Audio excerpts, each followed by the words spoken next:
already. Keep praying, keep fasting, keep seeking God. Because remember, the greater the battle, the hotter the battle, the greater the destiny that God has planned for you for His glory, that the devil is trying to stop you from achieving. The greater and hotter, the more serious the battle as a child of God that you go through, the greater the destiny God has planned for you that the enemy is trying to keep you from fulfilling. So keep seeking the Lord. Keep praying, keep fasting, and don't turn back and don't shrink back. And as our passage this morning tells us, the only defense a child of God has, the only defense that we have, the only hope that we have in the midst of our battles is the Spirit of God and Jesus interceding for us in the midst of that battle. Interceding means that Christ is praying for us, He is fighting for us, He is with us in the midst of that battle. So we have to make sure that we are walking by the Spirit of God and that we've surrendered to Christ. And we see this play out in the story of Peter. When we read Luke 22:31-34, Peter denies Jesus.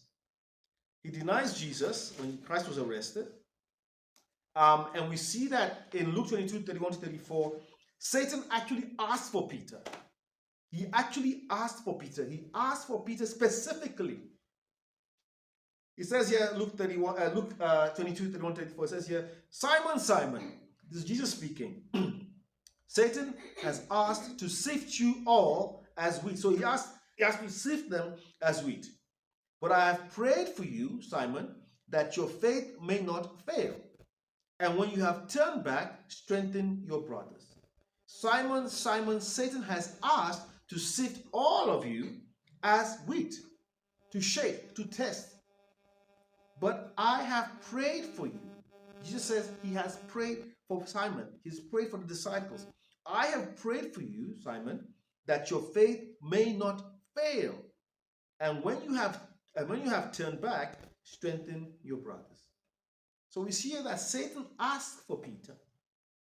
Jesus prayed for Peter.